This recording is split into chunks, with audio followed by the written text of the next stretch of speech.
जिस दल को सिर्फ 3.5% वोट मिला है, उसकी प्रेस वार्ता में इतने प्रेस के साथी आए हैं, तो ये दिखाता है कि कुछ तो काम हम लोगों ने सही किया होगा।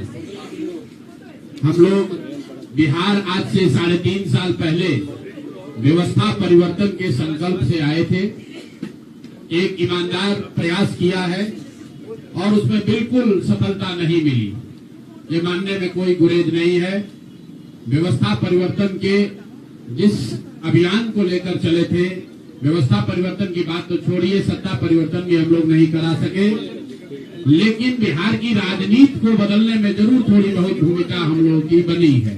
तो इनका सारा आएगा, तो हम लोगों से जरूर कुछ गलती हुई होगी, हम लोग के प्रयास में, हम लोग के सोच में, हम लोग के बताने के तरीके में जरूर कुछ गलती रही होगी कि जनता ने हम लोग को नहीं चुना है, जनता ने हम लोग पर वो विश्वास नहीं दिखाया। तो उसकी जिम्मेवारी जो है वो पूर्णतः मेरी है, प्रशांत किशोर की है, और वो जिम्मेवारी मैं 100% अपने ऊपर लेता हूं कि मैं बिहार की जनता को, अपने साथियों को, इस व्यवस्था से जुड़े हुए लोगों को, जिस प्रयास से हम लोग जुड़े थे, जिस प्रयास को करना चाहते थे, उससे उनका विश्वास उस पर मैं नहीं जीत पाया। हम लोग सामूहिक तौर पर हारे हैं और आत्मचिंतन का समय है, हम लोग भी चिंतन करेंगे। जो लोग जीत कर आए हैं उनको खूब बधाई। जनता ने अपने लिए अपना रास्ता चुना है, अपने लिए सरकार चुन ली है। अब नीतीश जी और भाजपा के लोगों पर जिम्मेवारी है कि बिहार में जिन बातों को लेकर वो सत्ता में आए हैं, बिहार में तरक्की हो, बिहार में भ्रष्टाचार से जो जनता जूझ रही है, भ्रष्टाचार खत्म हो, यहाँ पर लोगों के लिए रोजी रोजगार हो, और सबसे बढ़ के जो मुद्दा है पलायन का, बिहार से पलायन बंद हो। हम लोगों से जो गलती हुई है, जिन लोगों ने जन स्वराज के विचार पर इस सोच से इस प्रयास से जुड़कर एक सपना देखा था, एक उनकी सोच बनी थी, उनकी आशा की किरण जगी थी कि बिहार में एक नई व्यवस्था बनाई जा सकती है, उन सब के आशाओं पर, अपेक्षाओं पर, उनके सपनों पर खरा नहीं उतरने के लिए जो दोष है वो मेरा है। इसलिए मैं आपसे विनम्रता से आपसे माफी मांगता हूं कि मैं आपके सपनों के आधार के अनुसार, आपके सोच के अनुसार वो व्यवस्था बनाने में नाकामयाब रहा हूं। और प्रायश्चित के तौर पर मैं आज से 2 दिन के बाद 20 तारीख को गांधी विद्यारवा आश्रम में जो रास्ता गांधी जी ने बताया है, मैं अपने लोगों को, बिहार के लोगों को ये नहीं समझा पाया कि किस बात पर उनको वोट देना चाहिए, क्यों उनको नई व्यवस्था बनानी चाहिए। तो प्रायश्चित के तौर पर मैं अपने से विद्यारवा आश्रम में 1 दिन का उपवास, मौन उपवास रखूंगा। जो भी जन स्वराज के साथी हैं वो जहां पर है वहां, अगर वो समझते हैं कि हम लोग के प्रयास में, सोच में जो कमी रह गई, उसको सुधार के लिए प्रायश्चित के तौर पर हम लोग 1 दिन का सामूहिक उपवास रखेंगे। मैं खुद विद्यारवा, गांधी आश्रम विद्यारवा में रहूंगा, 24 घंटे का एक उपवास रखेंगे। गलती हम लोगों से हुई होगी, कमी रही होगी, लेकिन हम लोगों ने कोई गुनाह नहीं किया। गलती हो सकती है, गुनाह नहीं है। वोट नहीं मिलना गुनाह नहीं है। मैं बिहार की जनता के सामने अपने साथियों के साथ बिल्कुल सर उठा के ये कह सकता हूं कि हम लोगों ने गुनाह नहीं किया। बिहार को, जिस बिहार में पिछले 30-35 साल से सिर्फ जाति की राजनीति हुई है, वहां पर इस समाज में जातियों का जहर फैलाने का गुनाह नहीं किया। हम लोगों ने बिहार में हिंदू मुस्लिम की राजनीति नहीं की है, लोगों को धर्म के नाम पर बांटने का गुनाह नहीं किया है। हम लोगों ने बिहार की गरीब जनता को, भोले वाले लोगों को पैसा देकर उनका वोट खरीदने का गुनाह नहीं किया है। जिन लोगों ने ये गुनाह किया होगा, अगर वो आज जीत भी गए हैं तो उनको उसका हिसाब देना ही पड़ेगा। वो आज दे या कल दे, वो होगा ही होगा। मैं पिछले 2.5-3 सालों में अपने वक्तव्यों में अक्सर महाभारत के चक्रव्यूह की, अभिमन्यु के वध की कहानी सुनाता रहा हूं। जिस धर्म युद्ध की बात हम लोग करते हैं, पांडवों के साथ स्वयं भगवान थे, स्वयं भगवान कृष्ण थे, फिर भी अभिमन्यु को घेर कर छल से मार दिया गया। लेकिन उसके आगे की भी कथा भी है कि कि अभिमन्यु को मार दिया गया, लेकिन उससे महाभारत नहीं जीता गया। महाभारत जीता तो अंत में वही जो सही रास्ते पर था, जो धर्म के साथ था। तो आप निश्चित जानिए कि जीत तो जन स्वराज की ही होगी। आज जरूर धक्का लगा है और उसके लिए जो कुछ भी कमी है उसको सुधारा जाएगा और उतनी ही ताकत से फिर खड़े होंगे। अगर आप ये कुछ लोग ये सोच रहे हैं कि मैं बिहार छोड़ दूंगा, तो आपका ये भ्रम है। अंग्रेजी में एक फ्रेज है, you are not defeated till you quit. जब तक आप छोड़ेंगे नहीं तब तक आप हार नहीं सकते हैं। तो प्रशांत किशोर की और जन स्वराज में मेरे साथ जुड़े हुए साथियों की बिहार सुधारने की जो जिद है, उस जिद के सामने दूसरा कुछ भी इस जीवन में नहीं है। उस जिद से पीछे हटने वाले नहीं है। पूरी ताकत से, पूरी ईमानदारी से। लोग कह रहे हैं कि मैंने 3-3.5 साल में बहुत मेहनत किया है, तो जितनी मेहनत करते हुए आपने मुझे 3 साल में देखा है, उससे दुगनी मेहनत करेंगे और पूरी ताकत से लगेंगे। पीछे हटने का सवाल नहीं है। जब तक बिहार को सुधारने के अपने संकल्प को पूरा न कर लें, तब तक पीछे हटने का कोई सवाल ही नहीं है। अब चुनाव के परिणामों को लेकर जो बात है, उस पर बहुत विवेचना हो रही है। आपने भी कहा, बड़े बड़े विशेषज्ञ आकलन कर रहे हैं। कोई बता रहा है कि पैसे से जीत लिया गया, कोई बता रहा है कि लालू जी के डर से ध्रुवीकरण हुआ इसलिए जीता गया। कुछ लोग बता रहे हैं कि जातियों की बात अभी पूरी तरह खत्म नहीं हुई। मैं यहाँ चुनाव के विश्लेषण के लिए नहीं बैठा हूँ, लेकिन एक बात तो बिल्कुल स्पष्ट है कि पहली बार स्वतंत्र भारत के इतिहास में और खासकर बिहार में पहली बार ऐसा हुआ है कि कोई चुनाव जिसमें सरकार ने करीब करीब 40,000 करोड़ रुपया जनता के पैसे को खर्च करने का वादा किया है। और मुझे लगता है कि वही एक कारण है जिसकी वजह से एनडीए को इतना बड़ा बहुमत मिला है। मैं सिर्फ आपके ध्यान में लाना चाहता हूं कि 10,000 रुपए की बड़ी चर्चा हो रही है। लोग बता रहे हैं कि 10,000 पर लोगों ने वोट बेच दिया। बिल्कुल नहीं है, ये बात सही नहीं है। मेरा आज भी ये यकीन है कि 10,000 रुपए के लिए बिहार के लोग अपना वोट, अपना बच्चों का भविष्य नहीं बेचेंगे। अगर 10,000 रुपए को आप जोड़िएगा तो प्रतिदिन 5.5 रुपया हुआ। 5.5 रुपए में कौन अपना वोट बेचेगा?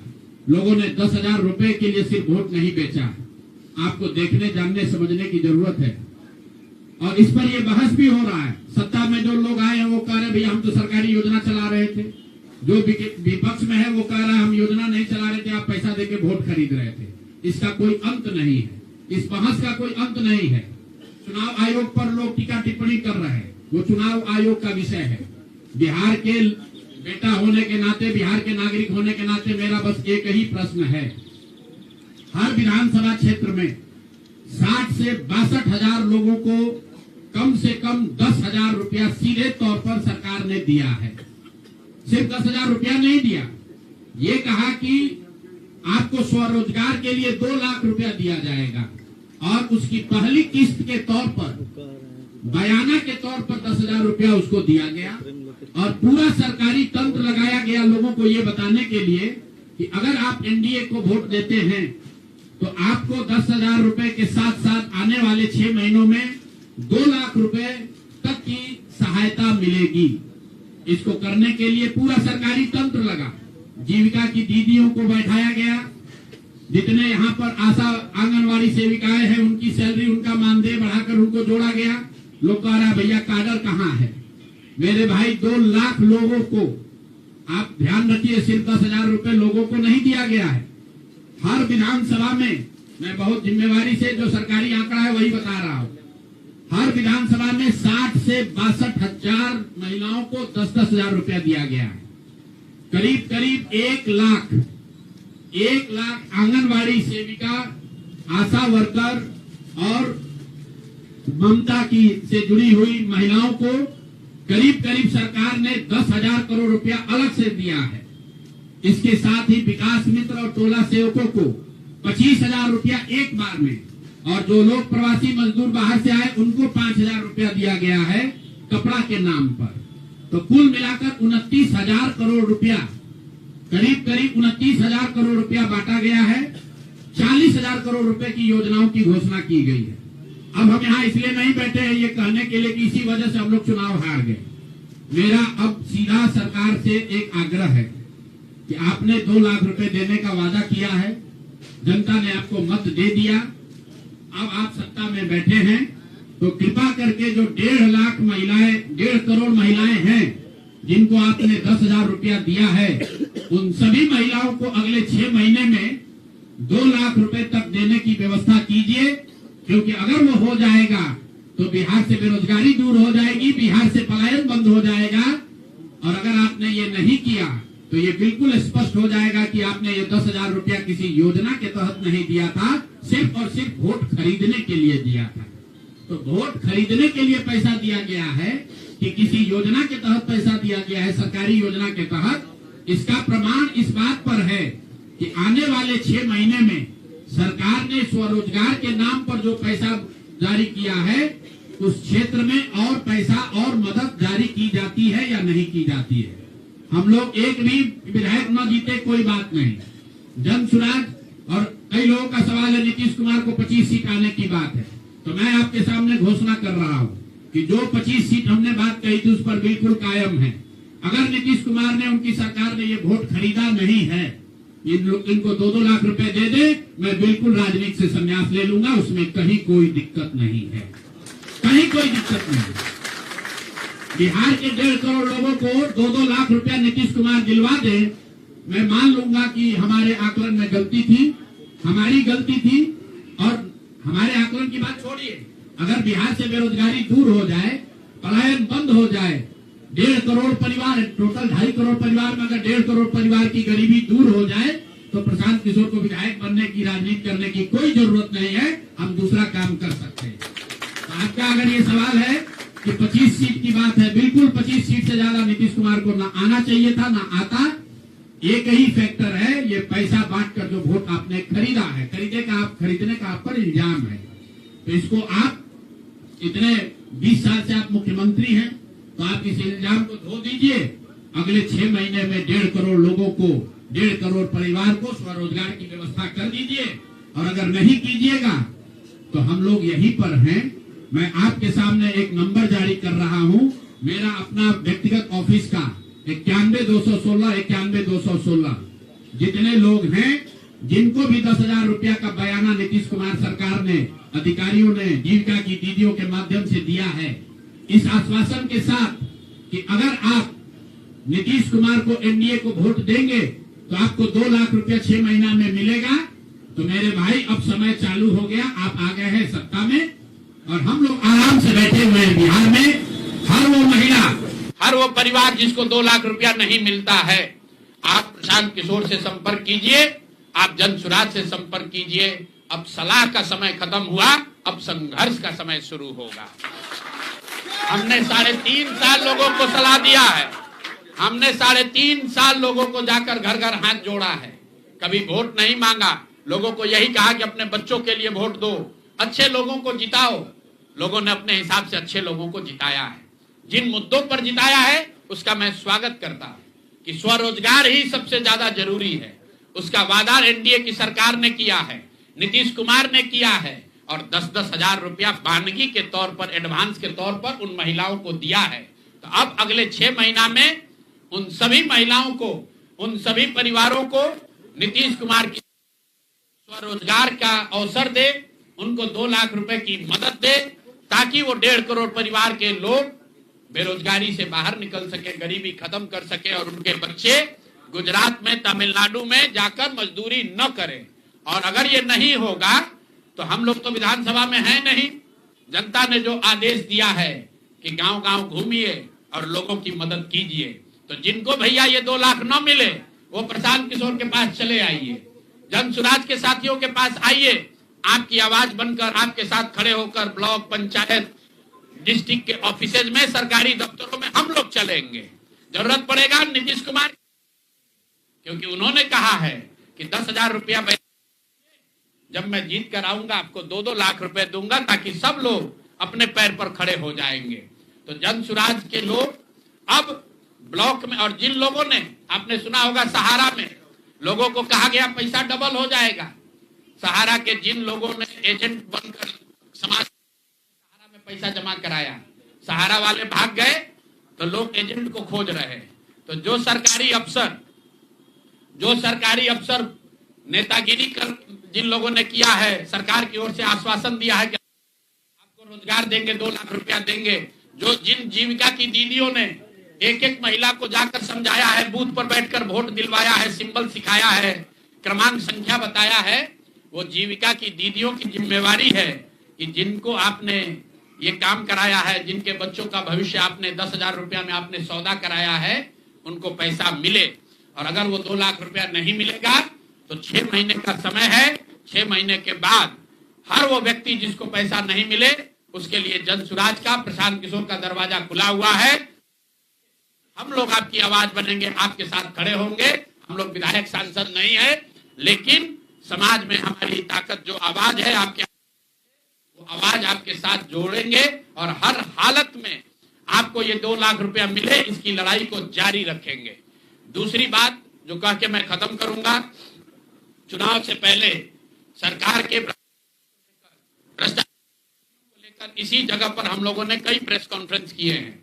नीतीश कुमार को कभी व्यक्तिगत तौर पर बेईमान नहीं बताया गया है, भ्रष्ट नहीं बताया गया है, लेकिन हम लोगों का ये मानना था कि नीतीश जी का स्वास्थ्य अच्छा नहीं है, अगल बगल के लोग लूट रहे हैं, चला रहे हैं।